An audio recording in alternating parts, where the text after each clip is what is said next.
Olá, queridos amigos, que a alegria do Cristo ressuscitado esteja com cada um de vocês. Vamos falar um pouco sobre Lexio Divina.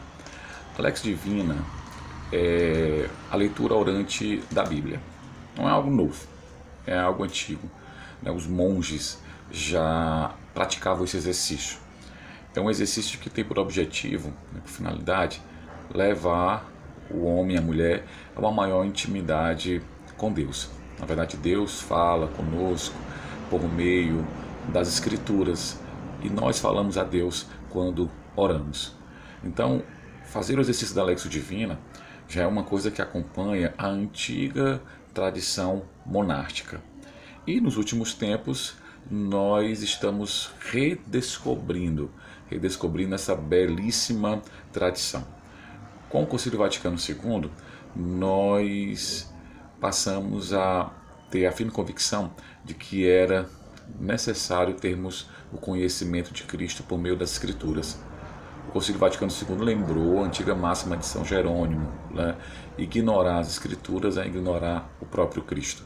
Por isso que nos últimos tempos se tem dado uma enorme importância à palavra de Deus, se tem procurado através de muitas iniciativas implementar uma verdadeira reforma bíblica, uma reforma inclusive que já iniciou-se antes mesmo do Concílio Vaticano II.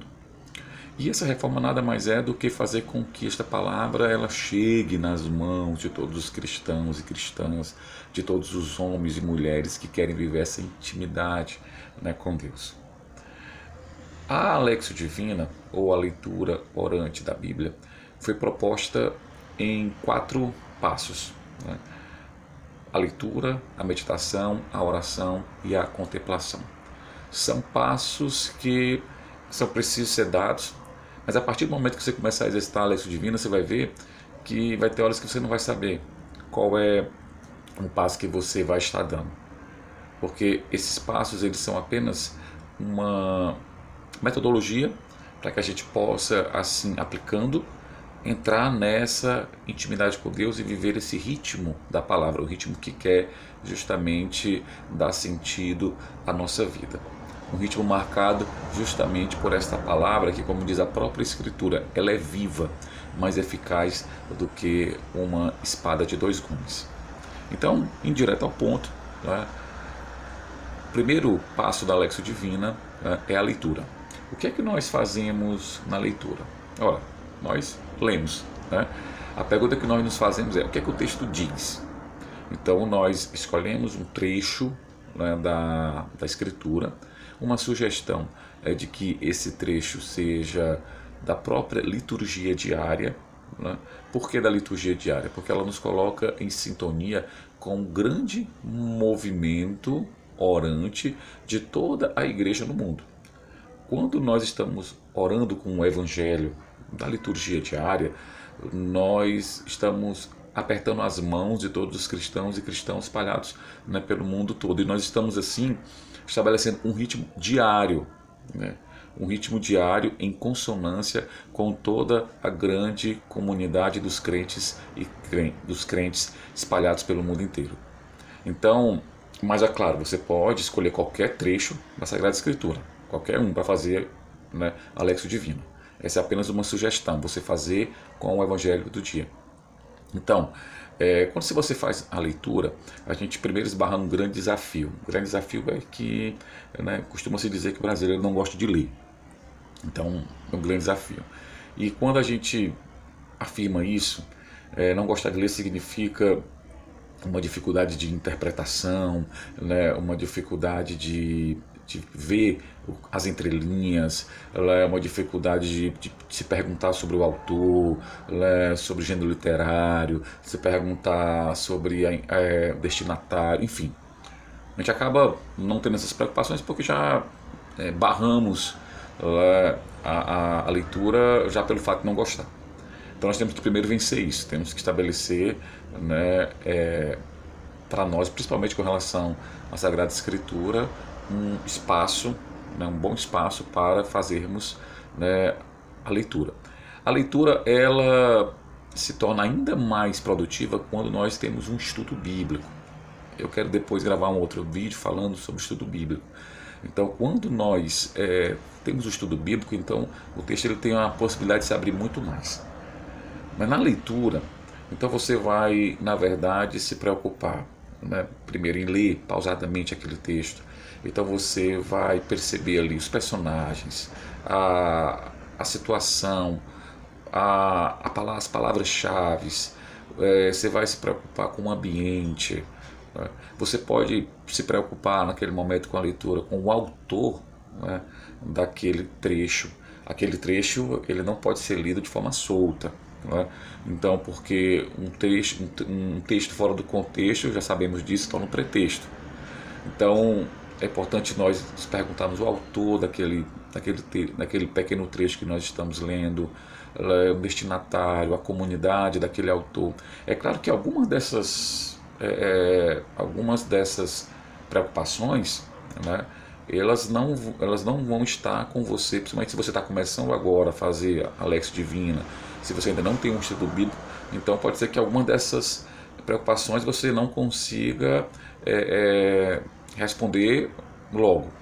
Então você vai ficar justamente, né, no caminho inicial, vai dar um passo e um passo, né, passo mais curto. Então você cuida de ler e de se preocupar com aquilo que já está no texto, tá? Então aquilo que não está no texto, né, com o tempo você, com um bom estudo bíblico, você vai conseguir perceber. Mas no momento preocupa-se com o que está no texto, tá? E o que está no texto, né, e o que está no texto, para que você compreenda melhor, então você lê, relê naquele texto.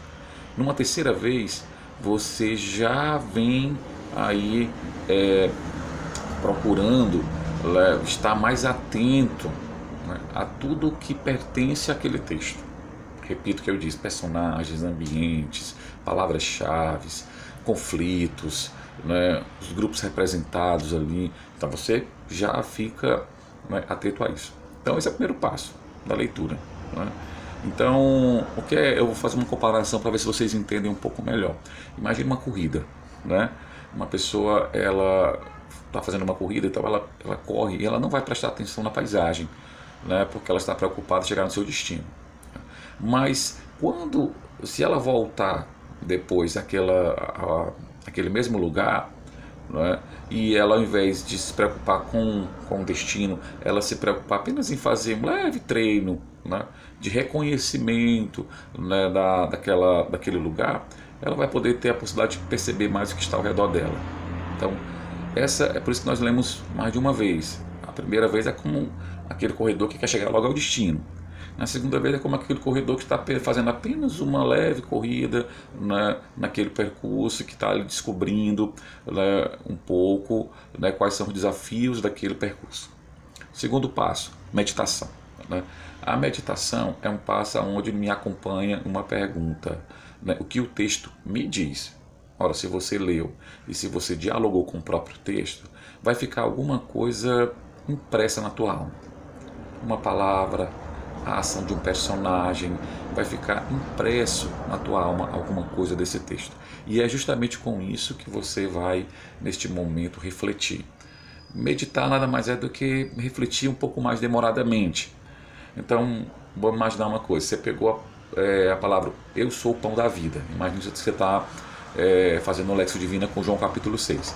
E você pegou o trecho que diz: "eu sou o pão da vida". Então, você vai justamente meditar um pouco mais demoradamente nisso. O pão, né? O pão serve para alimentar, né? Então, o pão está em todas as mesas. Por que Jesus disse que é o pão da vida? Porque Ele quer estar na minha vida, Ele quer estar na minha casa, Ele quer estar na minha família. Mas tem pessoas que não têm pão. Ou seja, você vai estar aí dialogando com o texto. O que é que o texto está me dizendo? É claro que nesse passo, o texto vai falar com você. Então ele não vai falar com teu vizinho, com teu pai, com tua mãe, teu esposo, tua esposa, é com você. Então nesse momento que o texto fala com você, então a tua vida nesta hora, né, vai estar rezando. É a tua vida que vai estar nesse momento rezando, se entretendo assim com o Senhor, que já falou com você por meio da palavra, né?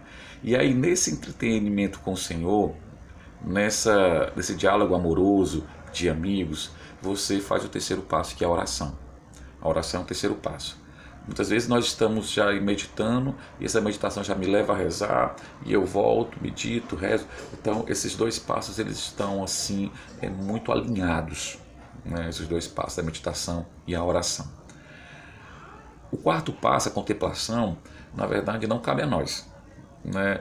Eu volto ao que eu estou dizendo sobre a corrida, né? Imagina que às vezes alguns corredores eles têm a maravilhosa chance de correr e de contemplar algumas paisagens, né? De ver alguns exemplos. Por exemplo, uma vez eu estava numa corrida e veio um deficiente físico, ele tinha uma perna amputada e ele estava correndo com alegria, uma disposição imensa. Então essa imagem me marcou muito, né? Então, e eu não vi essas imagens em todas as corridas que eu já participei. Houve corridas, por exemplo, que eu cheguei muito cedo no lugar, a corrida era cedo, e ao chegar vi o maravilhoso, né, nascer do sol, né? Então, assim, a contemplação não cabe a nós, cabe a Deus. O que ele vai imprimir na nossa alma depois daquela oração? Paz, tranquilidade, inquietação, parresia. O que Deus vai imprimir em nós? É Ele, né? Isso depende dele, né? Então, o que cabe a nós, na verdade, são os 3 primeiros passos. O quarto passo cabe a Deus, né? Então, naquele momento, pode ser que nós fiquemos maravilhados, encantados, né? Cheios de gratidão, de louvor, né? Então, irmãos, é importante para nós, para que a Lexio Divina ela produza os frutos, e aí são mais 2 sugestões. Primeiro, que você estabeleça uma rotina diária, e se possível, na sua rotina diária, um horário já estabelecido. Isso vai gerar em você disciplina, uma disciplina, né, espiritual. Procure fazer isso, tem um horário estabelecido para a sua Lexio Divina, né? E uma outra sugestão para casar com essa é que, se possível, cedo, que esse seja o seu primeiro alimento, que a palavra de Deus seja o seu primeiro alimento, né, para, como eu disse, dar o ritmo diário, né? Fazer com que o teu ritmo diário ele possa ser movido, né, pelo próprio Senhor que fala, né, que quer ser teu amigo, que quer conversar com você. Uma outra coisa muito importante, né, para rezar a Lexio Divina é pedir o Espírito Santo. É importante logo no começo, para realizarmos bem a nossa Lexio Divina, clamar o Espírito Santo. É Ele que nos guia, né? O Espírito Santo é aquele que é o divino amigo, né? Ele é o esposo das nossas almas. Então o Espírito Santo é o fogo que acende, né?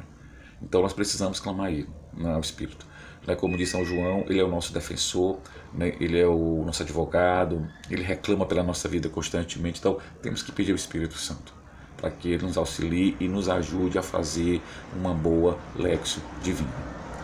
Uma outra coisa é que a Lexio Divina ela pode ser um movimento diário, você estabelecer em nós o ritmo diário, mas a Lexio Divina pode também estabelecer em nós o ritmo semanal. E a mesma coisa você pode fazer com o Evangelho do domingo.